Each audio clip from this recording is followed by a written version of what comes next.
What is good, guys? It's Ronald Cabang, also known as Youcapper on Sportsmemo.com and at @you_capper on Twitter. Let's Cap is back after I feel like 2 months off. Chris, man, thank you for coming through for the first show back. Obviously, we have a lot more data now than we did in the beginning parts of the season. So, Let's Cap does make a lot more sense to kind of come back at this point in time during the NBA season. It's been an up and down season for me so far, but starting to see the board really well again. Actually, hit the my last six totals. My spreads are starting to hit a little bit as well. So hot start to the season, hit a wall, then coming back and to sort of the winning ways. How about you? How's your season going? Yeah, RC. So first off, man, you said 2 months for the show. It felt like 2 years, RC. We was doing this almost every day, bro. So it feels good to, just be back, man. I think people definitely probably, missed the show. I know I missed the show and I appreciate you having me on.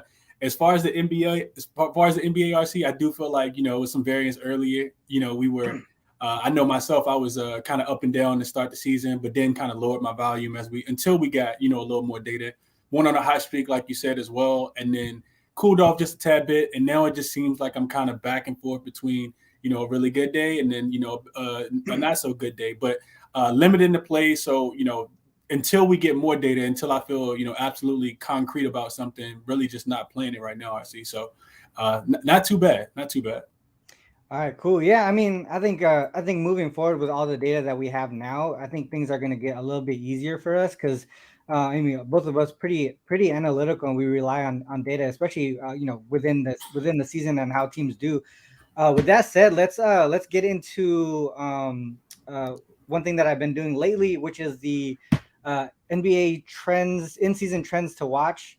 Bring that up. NBA season trends to watch. So, Chris, I'm just gonna go through them really quickly. I'm gonna show the syntax so the viewers here can kind of see how I do this. But I run some stuff in the back end every night, and I look for things that kind of catch my eye as far as not only like when we look at these trends, Chris, and hopefully maybe you see it the same way, but just because a trend is like 10-0 or something like that, that doesn't mean that we like blindly tail it, right? It's something where you still got to look at the other side, make sure things line up all together because we're not only trends, but we also look at efficiency stats, NBA, just regular stats, right?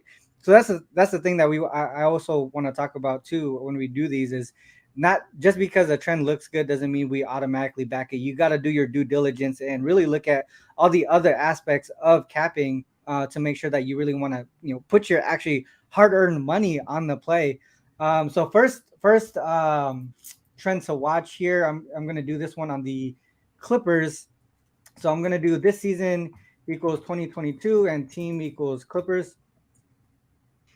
And 15 and 13 on the season, 13 and 15 against the spread, and primarily a under team, right? 11 and 17 on to the under. And what I wanted to do was look at them at home, and you look at them at home, 11 and 2 to the under. So that's the first in season trend to watch is the Clippers at home are 11 and 2 to the under. Next up, I got one on the Mavericks, and you see that they're 8, 16, and 2 on the season against the spread, and I believe they're at uh, they're favored today. All right, so they're favored. So I want to look at them as favorites here. 6, 13, and 1 against the spread, but we see that the line is a lot heavier here, and we see a lot of these L's not covering on these larger spreads. So what I did was look at line less than or equal to 6, I believe. -6. So when favored by 6 or more, 1, 10, and 1 against the spread. So that's the other in-season trend to watch. Mavs 1, 10, and 1 against the spread when favored by 6 or more points. Next one, I have one more, or actually I have two more. We're looking at the Heat in this one, and them as favorites. I hit it.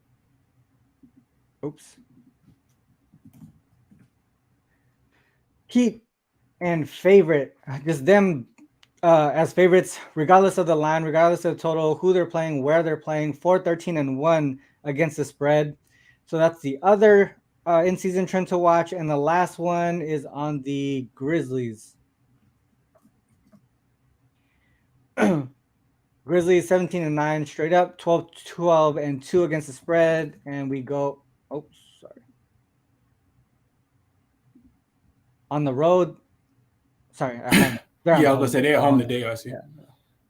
11-2 straight up, 9-3-1 against the spread. So when they're winning these games at home, primarily they're covering, and you can see how well they've been doing on this in recent games. So that's the last one. Grizzlies 11-2 straight up, 9-3-1 against the spread. Those are 4 in-season trends to watch today. And next up, let's go into our live capping. Actually, first, Chris, any plays you want to drop? Yeah, I mean, did you want to live cap the plays that we played already, or do you want to like just start? Yeah, let's fresh do to that. see if we What's the first one that you're looking at? So the first thing I looked at last night, RC, I was watching the game, the Atlanta Hawks and the Chicago Bulls game yesterday, and I knew that Atlanta was already going to be playing tomorrow because I had looked ahead on the slate, and I remember that they played on Friday as well in Brooklyn. So I was like, oh man, Atlanta's going to be in a pretty bad spot with travel. That's road travel from Brooklyn back home to Atlanta, and then on to Memphis. So that was one of the first things I looked at. When I saw that the game was going to overtime, I said, man, this makes it a really funky spot for for the Atlanta Hawks, even more so tomorrow. We know they're already shorthanded. They don't have John Collins. They don't have DeJounte Murray. And that bench plays a little bit better at home, even though they are somewhat depleted and they have Bogdanovich back. He's already played, a lot of minutes in trying to make up for what they've lost with DeJounte Murray, RC, on the offensive end.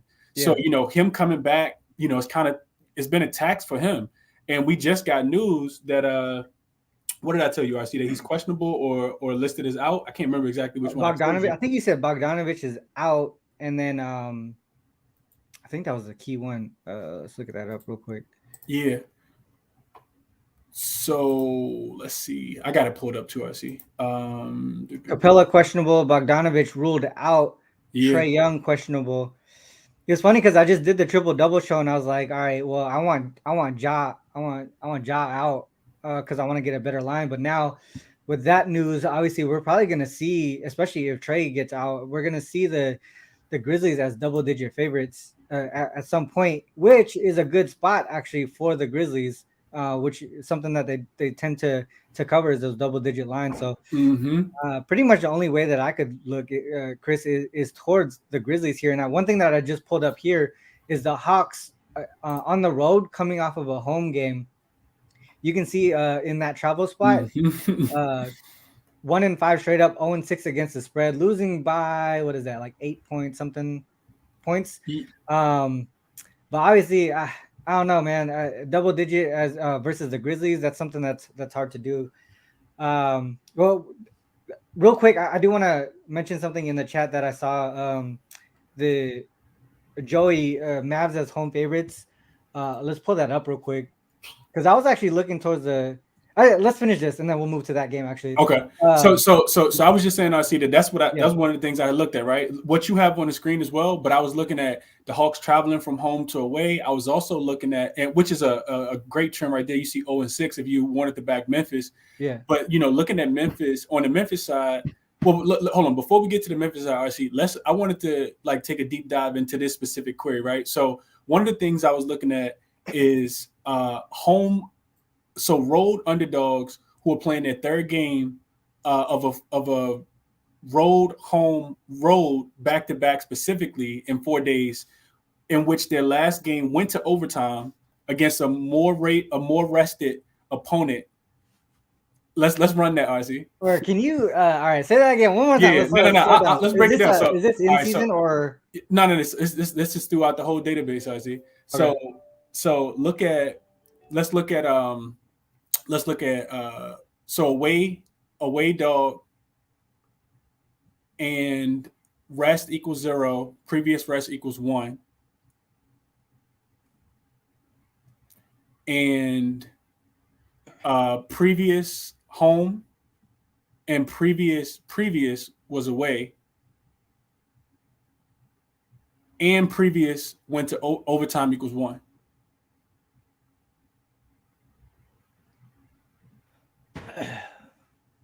Oh, sorry. Okay. So fading the Hawks in this one. Okay, so fading the Hawks in this one. Basically a travel spot, right? Because going road, home, road. So 3 straight games where there's travel. They're playing the second leg of back-to-back games, third game in 4 nights, and then they're coming off an OT game. That's a lot of the spots that we always, we typically look at. Right, you put all of them together. Pretty much. I just put all of them together. The other thing I added, and that kind of just shows that the way that we look at things, and Jay actually looks at this a lot too. You hear his breakdown, the 3 and 4 nights, the back-to-backs, and blah, blah, blah. All those situational stuff is basically in this specific query that Chris just pulled up. And then including, obviously, the overtime. And that shows, that angle, it has been profitable fading those teams. So it makes a lot of sense here. One more thing, RC. Add in that the opponent is off 2 days rest or more. Because the Grizzlies haven't played since Friday when they beat the Pistons. Yeah. There's the rest advantage there. Okay. Yep. Yeah. There we go. Oh, did I do that wrong? Yeah, no, you did it right. It should be 2 days, right? Or is it 1 day? No, it's just one. It's just one. Because I did 2 and then it didn't pop up. Oh, okay. I thought they had an extra day. Let's see. But regardless, you see when we talk about these real quick, because this makes a lot of sense, and it's fun. This looks like a funky ass query, right? It looks like a lot of parameters, but you listen to what we say on a daily basis. It's pretty much what he just said right there. Yeah. Rest advantage, right? Second game of back-to-back, travel spot, third game in 4 nights. We're seeing everything that we typically say in these breakdowns in this single query. Write that shit down. Right. Take a picture of it. Yeah. So that's one thing to know. All right. So obviously that's a good way to look at it. The other thing too is just it sucks because we're seeing the Hawks really, kind of sit down on this one. If we're gonna see, especially if we're gonna see Trey out. One thing to notice is how bad these games have been, where every single player, every key player has been sitting. Look at the Nets the other day, winning outright against the Pacers with literally a G League team. That's one thing to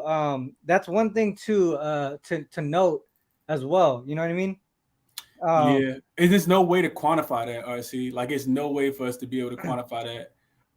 Unless we look at, something that will probably have to be this year. I think you probably agree with RC, where we look at maybe home favorites, where a line, because eventually this line might end up at 10, right? If Trae Young ends up, sitting out, right? Yeah. And we look at home favorites, where you have an opponent that is on the second night of a back-to-back with, the travel and third game in 4 nights, and they're catching 10 points at home.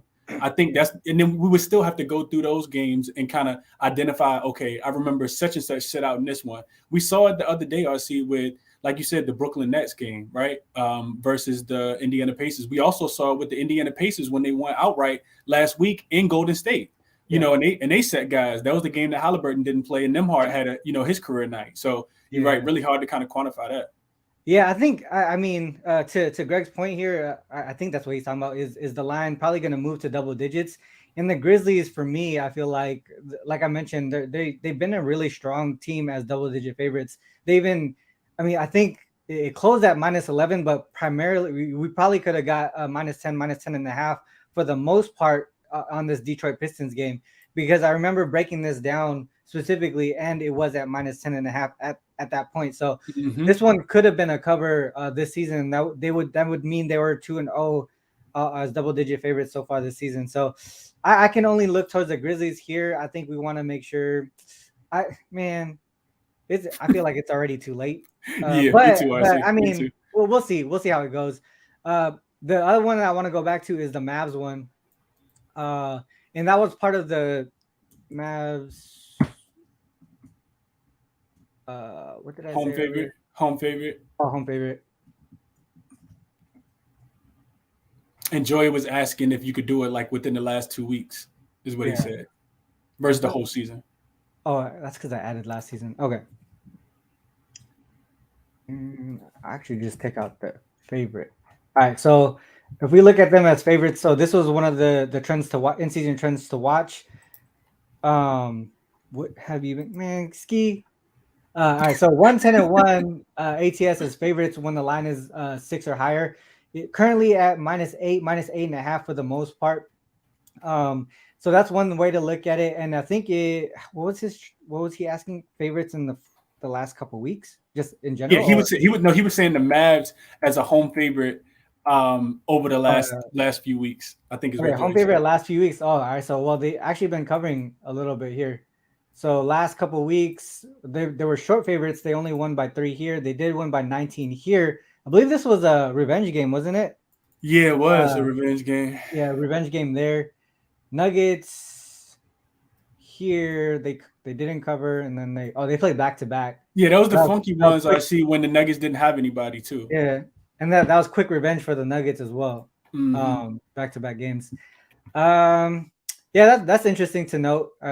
But I do feel like I do feel like the Thunder is the right way to go. I think if we go back to even last year,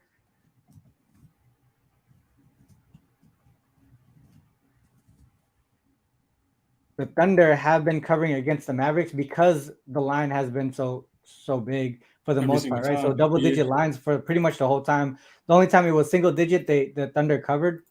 The Mavericks covered. But here, I feel like the Thunder have been playing pretty well. Obviously, the Luka is going to be rested, right? And coming off of that ugly loss the other day to the Bulls. To the Bulls. He'll be rested, but I think Thunder and SGA, I think they have enough firepower to really cover this. I believe it's at 8.5 right now. So that I can only look towards the Thunder in this one. I'm not too sure I could trust the Mavs as heavy favorites, and to be honest, that in-season trend says they're not really covering those big spreads. Well, what else would you look at, RC? Would you look at the Mavs coming home like previous away at home? Oops, sorry. To kind of back your point more. Let's go. All right, so we look at their schedules. 8 and 16, they have been covering lately. After what was it, like 11? It was the Golden State game. It was the Golden State game where they started to turn it around. So you see Warriors on there. Yeah, Warriors, there you go. Yeah, they had the number one rated offense from road week. to home, and then they're also a third game in 4 nights. So we can look at both of those. Mm-hmm. All right. So road to home, 3-2 ATS, 5-1 to the over actually. So they put up points when they come back, except for this Bucks. Well, the Bucks one is just because Bucks defense is really good.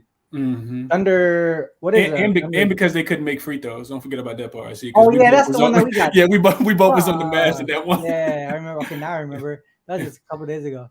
Mm-hmm. All right, so going home, they do pretty well. If we look at the line, so there's that again, right? As favorites, it's always going to be like that when it's the heavy number, they're not going to be covering, but the short lines they are covering. Mm-hmm. But over. So if we look at just favorite when they're the favorite, all games have been going over. All right, so the other one was 3 games in 4 third and 4 nights, right? Mm-hmm. It's not back to back. No, it's not back to back. It's previous rest is 1 and rest is 0. I mean rest. You got it right. Third game in 4 nights, they cover those and the over. So mm-hmm. hey, look at that. So maybe look towards did someone say that? The over? I don't think so. Maybe they did. I can't keep up with the chat. It's a lot of people. 228.5. That looks like a high number for a Mavericks total too. So let's look at just in general their totals when they expect to have high scoring games. Yeah, a lot of the higher totals are hitting the over.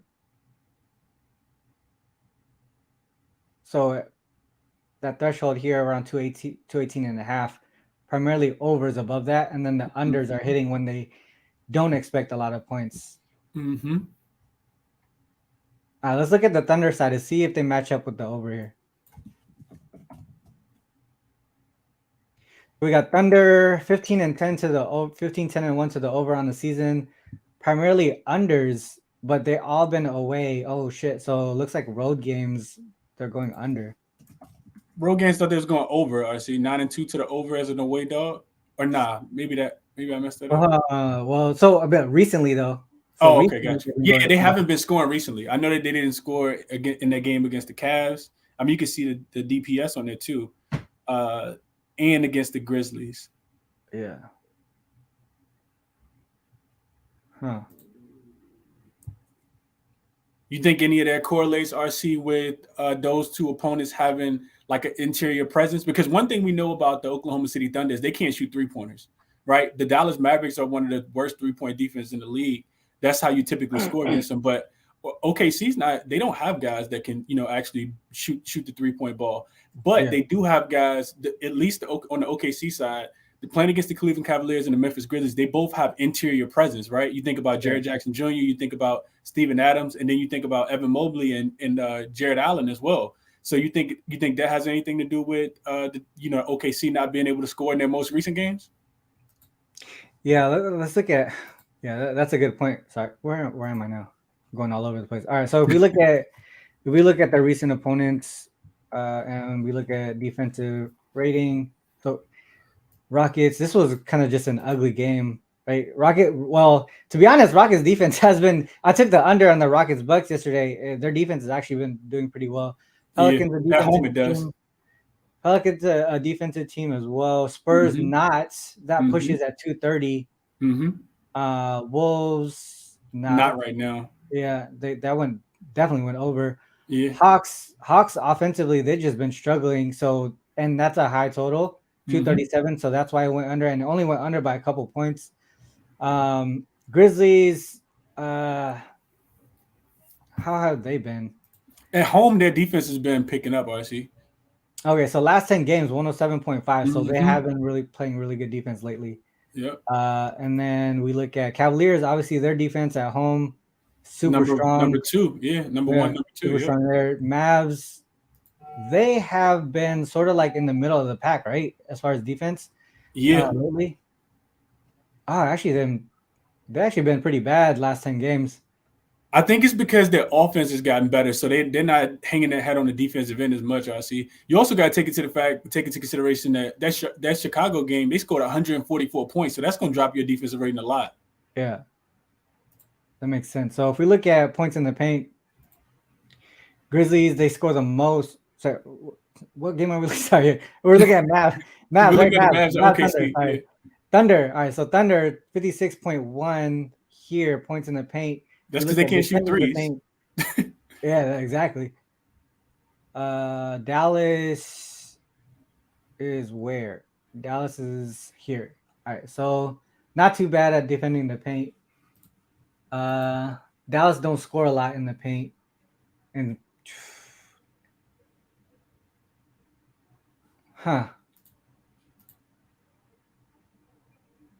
Thunder allow the most. So you think they get to the rack? Who, Dallas does? Yeah, because if Thunder, Luka can have whatever it is that he wants. I see, and I think Spencer Dinwiddie can too, and Tim Hardaway Jr. I think they all can today. Yeah, but when you think about the 3-point, if they go to the rack and they get fouled, are they going to make their free throw shot? That's what we got to look at. One thing I looked at, RC, was what I was talking about was the 3-point shooting specifically though, because the Thunder they don't shoot the 3-point ball well, but that's typically how you beat the Mavericks. Like if you go in and go to where you see miscellaneous, just go to traditional right there, and then go to advanced filters, and just do like the last 2 weeks or the last 10 games, and then click on 3-point makes and 3-point percentage is typically what I look at. And find the right. Well, no. Let's do it from a defensive perspective. That's what I'll see. So go back up to the top. Click on where you clicked on traditional. Go to opponent. Yeah, then go to 10 games, and let's look at the Mavs 3-point defense over the last 10 games. So Mavs terrible there. Right, and then you go to opponent's 3-point makes and click on that one as well. Not the attempts. Just the makes. Oh, I was seeing how many. How many they shoot? Yeah. So click it again. I see they all the way at the bottom. 25th. You see what I'm saying? But OKC Yeah. doesn't have the shooters to necessarily beat the Dallas Mavericks the way other teams would, you know? Yeah. So Thunder, they still attempt a lot though. So that's why I was looking at how much opponents were averaging. This is about the amount that their opponents are shooting, 34 from what I saw. 34%? Yeah, no, 34 attempts. 34 attempts, okay. So it'd be consistent with how they play as far as the three ball. Mm-hmm. So a lot of the points for them probably will be coming through in the paint.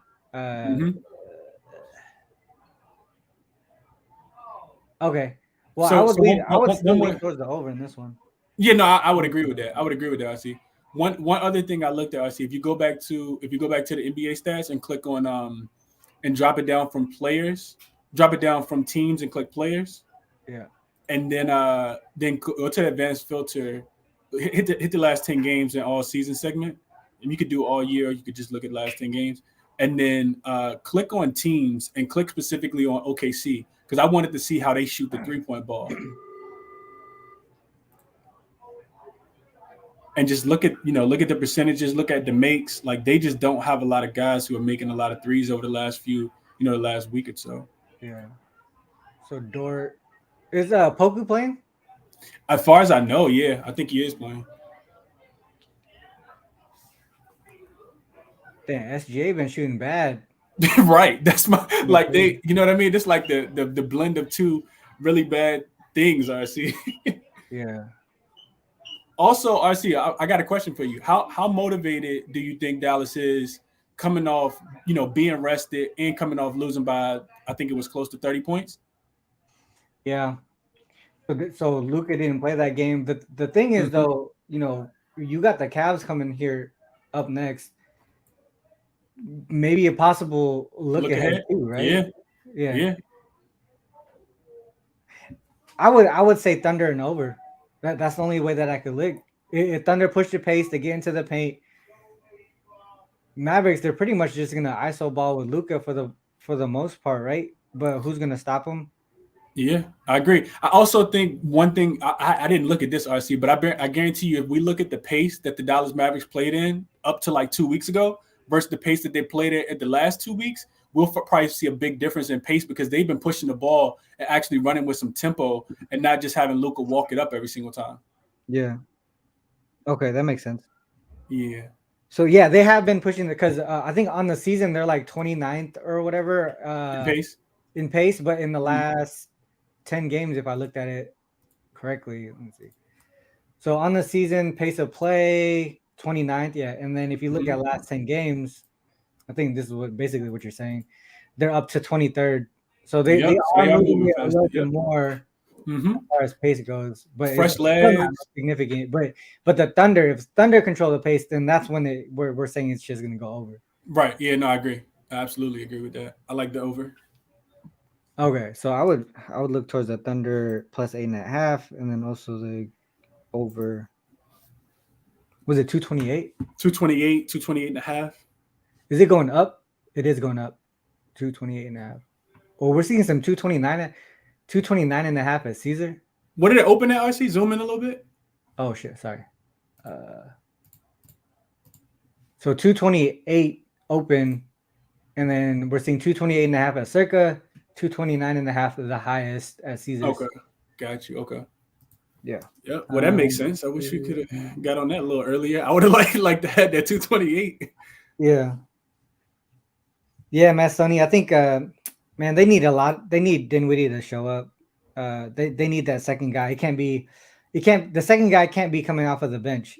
They need to have at least two threats at the same time. Hardaway was getting hot a little bit, but okay. So Greg giving us an update, new line with the injuries plus 9.5. Jesus. Yeah. That's all, man. It's the only way that we can look though. Grizzly has to be Grizzlies. Yeah. All right, so let's do one more. Let's see what the chat wants to see. What game you guys want to talk about? We'll break it down live. It's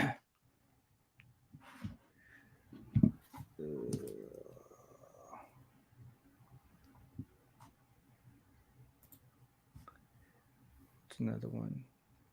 What was the game that we just talked about before this one, Chris? We talked about the Grizzlies game versus the Hawks. Oh yeah, Grizzlies. Okay, Grizzlies. Mm-hmm. Blazers game. Two straight So up for the Blazers. All right, let's look at the Blazers. Blazers, 2 Blazer games. Oh, Cavs Spurs under. I know Chris wanted to talk about that. I saw that pop up earlier too. I feel like the line dropping too fast in that one. First half, real quick, because OKC's second half. Yeah, hold on. Let's since we're still on this game, first half.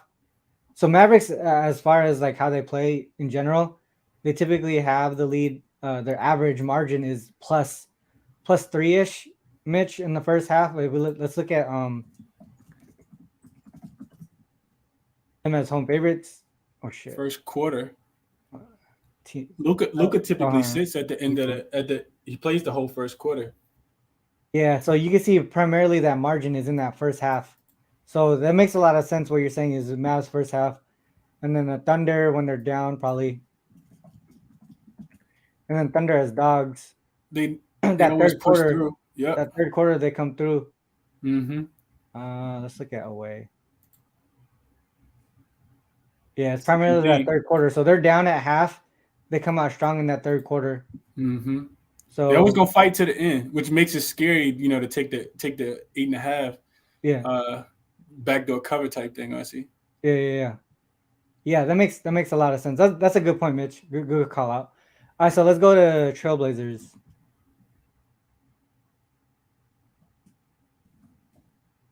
Last 10 games. Matt's only last 10 games for what?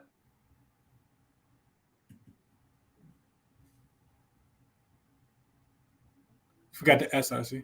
Oh. 17-9 on the season. All right, so the Blazers -4 all day.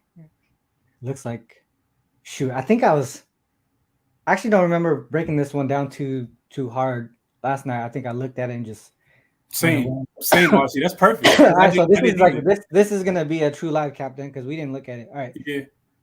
So what I do know, RC, is that this is the second day of the revenge. 2 teams, same gym, with equal rest this time because they are coming off that win against the Timberwolves, where the Timberwolves were playing on second night of a back-to-back with travel. All right, let's look at this. All right, so let's look at PO team equals O team. So this is saying the team that they're playing today is the same team that they played against in their last game, and then we'll say that we're looking at the winner, the person that won. So we're looking at that revenge angle. So the team that won actually ends up winning and covering at a higher rate so far this season, and a look towards the under. And if we look at recent form, not recent form, but like recent trends, primarily the team winning that first game is covering. So like I had the Magic yesterday. That one covered. Shoot, they won outright. They did again. So let's look at. Were the Blazers favored? They were favored both times. They're okay. So I think it was 5.5 the last time I see, and then it opened at. Okay, so this doesn't show anything too significant. All right, so let's look at the Blazers specifically again. Have they done back-to-back games against an opponent yet? No. All right, so let's go. Let's look at the revenge angle then. I mean, not revenge, but teams that they've already beat so far this season. Damn, they've been smacking the Suns. All right, so Suns. Everybody has us recently. Right, so revenge angle, not revenge angle. Sorry, team that they already beat. 1-3 straight up, 2-2 ATS. This one they only covered by a single point. Here, this is their first time being a favorite in this spot. Okay, so that's interesting. Let's look at them as home favorites. Home favorites 4-3 straight up, 3-4 ATS, 5-2 to the over. All right, so let's look at high totals. 230. I don't know. You see anything significant on this? Nah, don't I see. Okay. What I look at is I do feel like if we're looking at the total specifically, I do feel like the Timberwolves have been playing a lot faster since Cat got hurt, of course, and they have like the one traditional center versus having him and Rudy Gobert in the game, and I feel like their offense has been more efficient. I don't know if you want to look at that, but I feel like if we go to the NBA side, like I feel like if you look at their offense over the last like week, I guess it's been since Cat got hurt. I feel like their offensive efficiency probably has gotten better.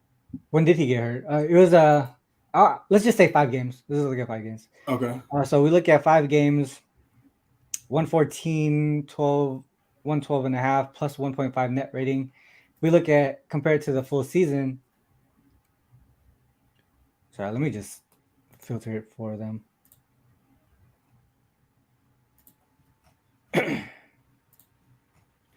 So on the full season, minus net rating, it's been, I don't know, let's see, 5. So, okay, I see what you're saying. So defensive rating stays consistent. Offensive rating goes up a little bit. What about their pace? So we got 103.9 last 5 games. Pretty sure it's gone up, if I had to guess. Without Cat? Without Cat. Am I right? Yeah, up a little bit, yeah. Yeah. Shooting percentage, 58.9. Let me go last 5. Yeah, everything seems to be going up a little bit. So let's look at who they've been facing. So we look at Timberwolves last few games here. They have been covering a little bit better. 3 of the last 5. So they played the Grizzlies, Thunder, Pacers, Jazz, Trailblazers. Not a lot of defense. Not at all. That's probably why their offense is looking good the last few games. Yeah. Right? But I think another thing to look at, RC, is the Trailblazers, like they play a lot better defense themselves on the road than they do at home. Like if you go in and look at the Blazers really quickly as just home. That's what Mitch is saying right now. Look at that. Same time. Yeah, Blazers 3-point taking and efficiency is crazy. Home versus road splits. Yeah, that's something I paid attention to, RC. I want to take the Blazers at home, but I typically can't take their unders because they just give up a lot more points at home. Actually, let's just do it from SDQL standpoint. Seems like everyone likes to look at it from this. Yeah, no, that's the way I was thinking about looking at it anyway. It's a lot easier. So we look at Blazers at home, average 115 and a half, allow 113, 7-4-1 to the over, 7.5 ATS. Shooting percentages here. So current form, covered 3 straight at home. 4 of the last 5 went over. Yeah. So let's look at them specifically as home favorites. I think we did this already. All right, so 116.3, 112. Now, if we look at them at home, we look at them, on the road, 10 and 4. You see what I'm saying? That's 9-5 to the under. That's totally different. You see what I'm saying? Like, yeah. And it's primarily their offense, right? So you look at that significant gap, that 8-point gap is on the offensive side of the ball. 110.4 allowed. What was it at home? 112. So a point. Shit, that's almost 10 points on that. Oh, that's 9 points on the offense. 9 points on the offense. That's the difference between a road. Oh, wait. Sorry, this is home favorite. Let me just do home in general. Home, 115. Yeah, so, okay, that's what I was talking about. Their defense is actually a little bit worse, too, because 113, right? 113 and on the road is 110. Yeah, so that's what I meant. Like, everything's just a little bit higher. It's like almost like they know they're gonna play better offensively, so they don't play defense. Like, they focus more on offense. Okay, so percentages. So 3-pointers, 10.79, 10.8, 37 and a half shooting percentage. We go home, they make 14. That's a few extra points. 14, and the shooting percentage is a little bit higher as well. Shit, what do you think then? The under? I mean, sorry, the over? Over. It got to be over or nothing. Over, I feel like it's got to be over or nothing. All right, so let's look at the Wolves. I was about to say, let's look at the Timberwolves, especially off like a previous ATS loss, maybe. All right, so let's look at them on the road first. Let's look at their splits too. Okay, so on the road, 114.8, 114.1. Home, better at home. So they're better at home than they are on the road, and then the Wolves are better at home than they are on the road. Okay, so those two things line up. Mm-hmm. And we say road off. What'd you say, off a loss? Yeah, off a previous ATS loss. Or ATS loss. 3-3, shit, to the under, but the average is still high. Yeah. Also taking into consideration, RC, probably just better to I probably look at the last few games because they're a totally different team without Rudy Gobert. I mean, without Karl Anthony Towns being in there too. Yeah, and I don't think any of these have it where he's not in. Right. So he got hurt on, I think it might have been the Wizards game. Oh, that game specifically? I want to say it was the Wizards game. RC, let me check real quick. I can check. Hold on. Karl Anthony Towns, 22 minutes. Yep, this was the game he got hurt against the Wizards when they lost 142-127 in that game. Okay, and then when? Shit, I'm blanking out. When did he get hurt in that game? How many minutes did he play? He played 22 minutes. So he probably went into the third at the very least, right? Yep. At least the third. Yeah. Okay. How many? Okay, yeah. All right. So if he got hurt, then we look at the 28th and after. So we'll look at 30th and after. So 3-2 to the under in the spot here.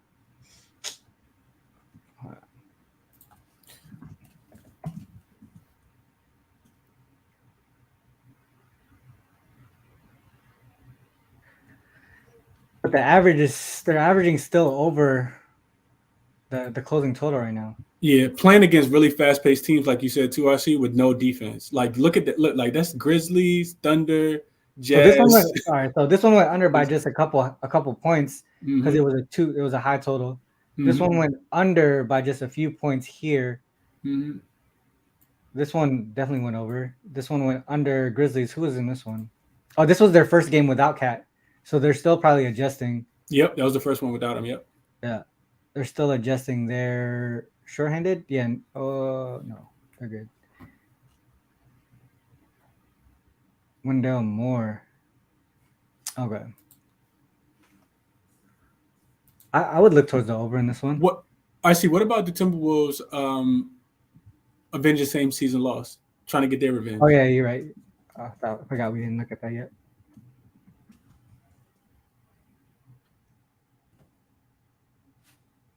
Bring 1 ATS, 2-2 total. Back to back unders.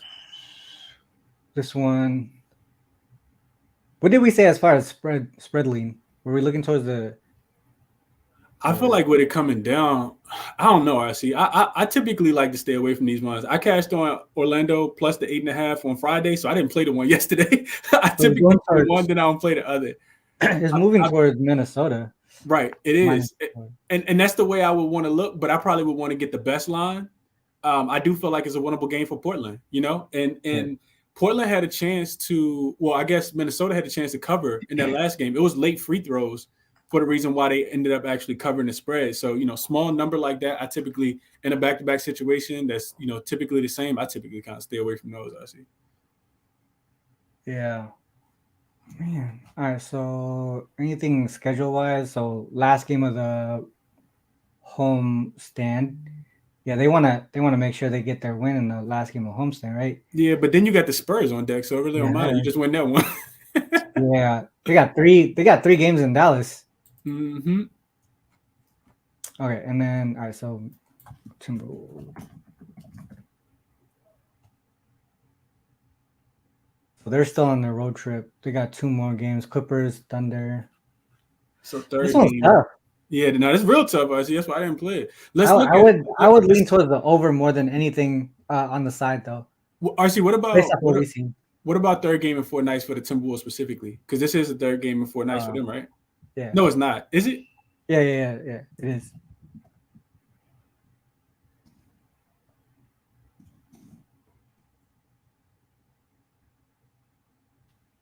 So they're towards the under. Fuck. Yeah, that don't help us now. And like I said, we got to take into consideration that their offensive efficiency has been a lot better recently because they don't have Cat right now. Yeah. And we just have Rudy Gobert, D'Angelo Russell's really stepped it up. He's played like really, really big for them recently. like back to back to back, like 20+ point games when his point total was sitting at like 15.5 earlier this season. Yeah. Well, if I'm gonna tell anyone, it would be Greg on the Blazers. Yeah, what Greg said. He said sitting on 10-2-1 on Blazers this year. I'm taking them tonight. I just believe they got a better team and will seal up issues from the last game. Just a spot play for me. Okay. Yeah. Yeah, I would. I mean, yeah, that's his squad. He knows that squad like the back of his hand. So I would just, yeah. I don't know. I don't think I'm gonna put my money on this game, to be honest. This one's Either tough. I'm not. Yeah, I'm not. I'm not either. Matt, Sony, I think if you're gonna take player props, then it would probably be it would have to be overs, right? Because if we're leaning towards the over, at least for the most part. Yeah, that's a fact, yeah. All right, so I think I didn't see anyone else try to pop in. Let's do just a couple more last couple more questions, and we'll cut it short. Okay. Any other questions from the chat that you want us to look up, we can look up for you guys. Hopefully this has been helpful for you guys as far as like looking at syntax and stuff like that. Yeah, absolutely, bro. Whatever, that's that. Yeah, shout out to the chat, man. You guys been helpful. Making sure chat been jumping, keeping us in line. Let's see.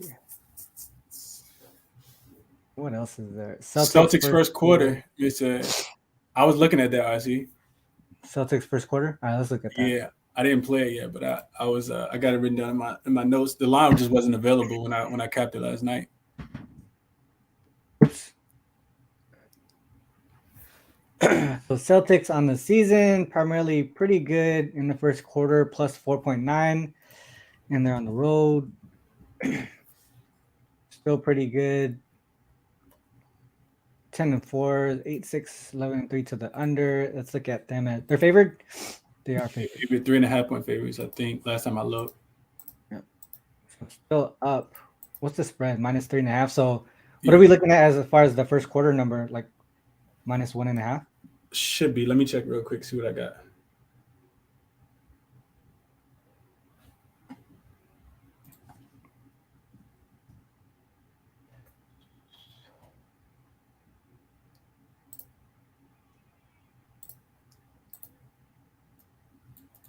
So a lot of things pointing towards, Celtics starting out pretty good.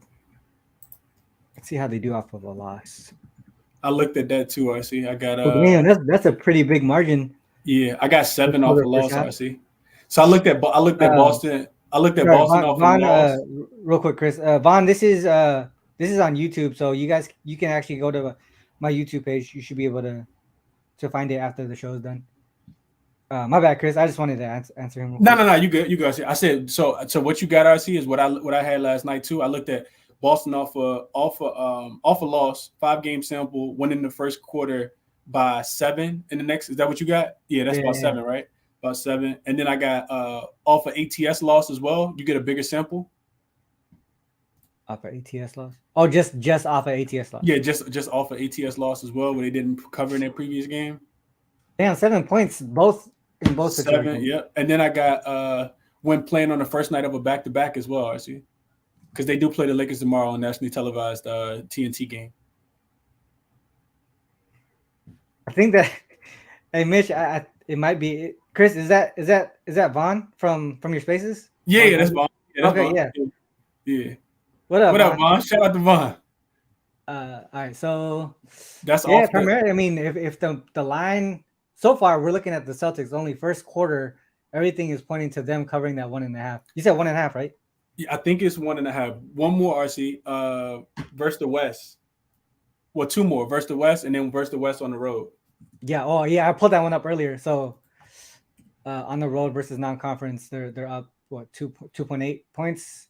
Mm-hmm. And that was after getting smacked up last game too against the Celtics. Everything is pointing to first quarter, first half. Mm-hmm. That's what it looks like. All right. So let's look at the other side. Clippers.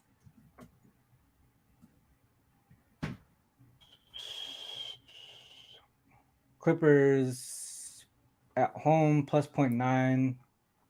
Have they been dogs? Get smacked up in the first quarter. Oh, yeah. Mm-hmm. First quarter, first half again. Yeah.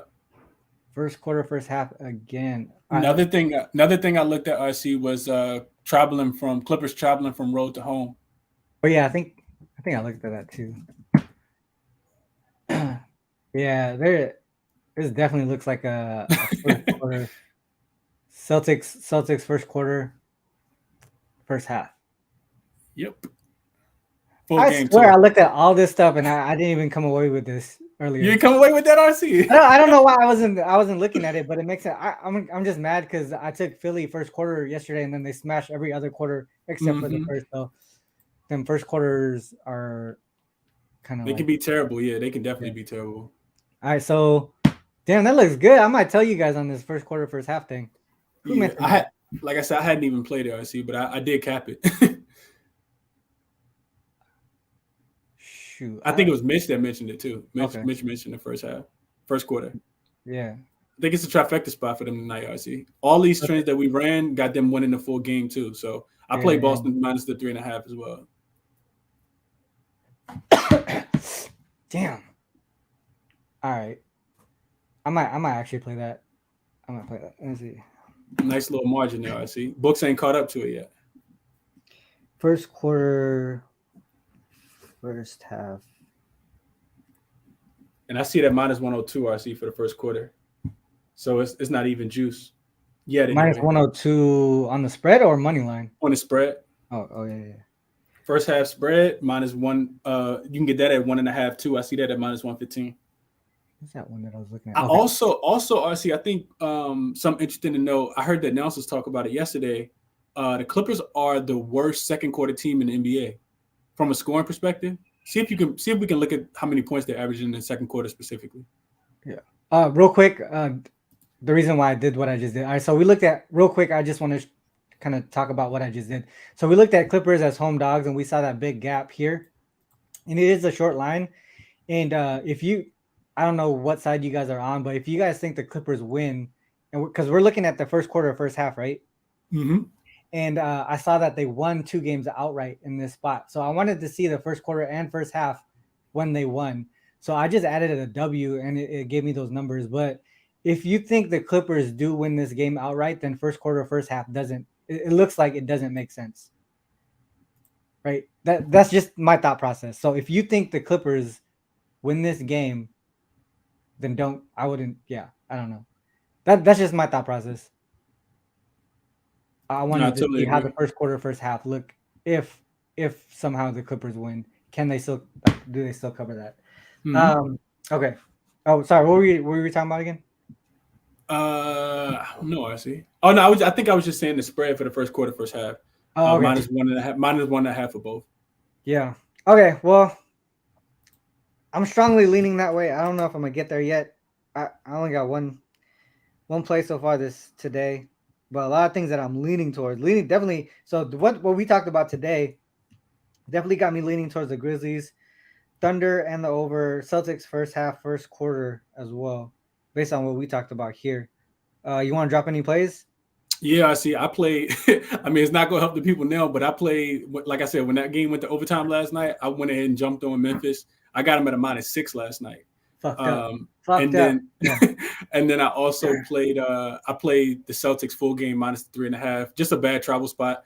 The Clippers are coming off a 4-game road trip out east. So in theory, from DC to LA. From DC to LA, right? So in theory, we typically don't play the Eastern Conference teams on the road, in these Western Conference spots. But I don't sense it as much today. I think the loss for Boston, probably left a bad taste in their mouth after they lost to the Warriors.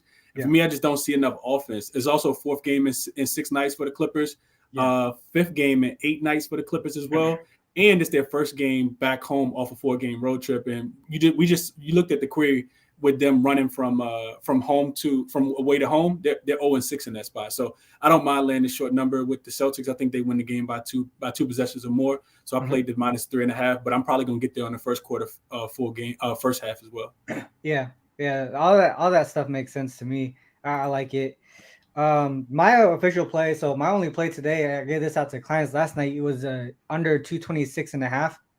It's down to 224.5 on that Clippers Celtics game. So we look, obviously giving it out now kind of sucks because you lose that value. Same thing like what you're saying with the Memphis Grizzlies play at minus. Would you get -6? -6. Yeah, we were talking about last night. I should have just took it with you guys. I was waiting for it. I gave it out. Yeah, I gave it out. Yeah, damn. I said, yo, in my head, I said, yo, this is gonna be crazy to put into the query. Like I was talking about, like that home road, like back to back, knowing Atlanta had a bad travel spot, and that game went to overtime, and they won. You know what I mean? So I was just like, yo, I can't wait to run this query. So I ran it real quick, and I was like, I'm gonna go ahead and play it right now, thinking that Trae Young might sit out in this one, and Bogdanovich had been, like I said, playing heavy minutes, and they really need him in this spot too. So I'm surprised about the Hawks injury report. The reason why I didn't take it last night was because I was actually hoping Ja was gonna get sat, right? Because they got a pretty, I wouldn't say like key game, but a pretty decent schedule coming up. So they would probably need him healthy and ready. And Hawks look like a team that they could win without him. So I figured, all right, well, if it's at -6 now, I could probably get -4.5 or something tomorrow if Ja comes out. But the opposite happens, and now it's at like -9. What it 9.5? I think Greg said it was at. Yeah. So I missed a lot on that one. I'll see. It happens though. I see. It happens, dude. And we don't know. Like we talked about it last week. Sometimes CLV is horrible, right? Like you get all this in there, and then it don't go your way. What did I say in the chat the other day? The CLV, you get plus CLV when there's no injury affecting that CLV. You're good to go. If you get plus CLV with injury affecting it going the other way, then that's when you're like, fuck, this might be a time to buy out, to be honest, because some crazy stuff has been going on lately. You look at the Nets against the Pacers the other day. What was the other week with was it Grizzlies and Heat or something? Yeah, the Grizzlies and the Heat. That was last week too. That game as well. So the Pacers and the Warriors too, I see. Which one? The Pacers beat the Warriors in Golden State. Yeah, that one too. Yep. Without Halliburton. Yep. Booker. So last night, I think I mentioned it too. I was like, I would have taken the Pelicans if Booker played, and then Booker didn't play. I mean, luckily they went into OT, but I mean, otherwise that would have been a Suns cover without Booker. So a lot of the injury replacement stuff is we gotta be mindful of what's going on and how and why you get the plus CLV at this point. Yep. So yeah. So with that said, man, great first show back. Obviously it's an hour, but it's longer than I wanted to, but love chopping it up with you, Chris. Obviously the chat always popping. I love that too as well. Trying to be more consistent with Let's Cap coming back, especially now with data available. Real quick before we cut out, I do want to drop off the NBA trends to watch again. So these have been the ones that I've been putting out on Twitter. These are the 4 for today. Mavs 110-1 against the spread when favored by 6 or more points. Clippers 11-2 to the under at home. Heat 4-13-1 ATS as favorites. Grizzlies 11-2 straight up, 9-3-1 against the spread at home. Yeah, man, that's it. Anything else anything to promote before you cut out? No, I see. That's it, man. I think of course I'm always still doing my show early in the morning. Spaces probably with Chris. Soon, right? Spaces and then Spaces in the evening as well. So 5:15 Eastern time. If people want to tap in, they can. But and join the chalkboard, man. Link right. Always do it. Link right here. Yeah, right there. If you guys haven't already, it's free. Yeah, we dropping plays in there. Got to get a little more consistent because I feel like I drop a couple one week and then I don't. So definitely join the chalkboard. Appreciate you as always for having me on RC, and looking forward to doing it again with you soon, brother. Yes, sir. I'm gonna be on tomorrow, same time, 11 a.m. Pacific Standard Time. We'll see who will pop into the chat and who will pop into the show as well. We'll see who will pop in the show. Hopefully, we'll get some surprise guests and stuff like that. So. This is the end of the show, guys. Thanks to all who tuned in on YouTube and on Twitter. If you are on YouTube, make sure you hit the like and subscribe button before you bounce. Make sure you check out the links in the description as well. There's the link to the chalkboard. And as always, man, I have to end with this. Please remember, whether you fade us or follow us, it's on you to make that call. You're pushing the button. Good luck on all your action. Till next time. Peace.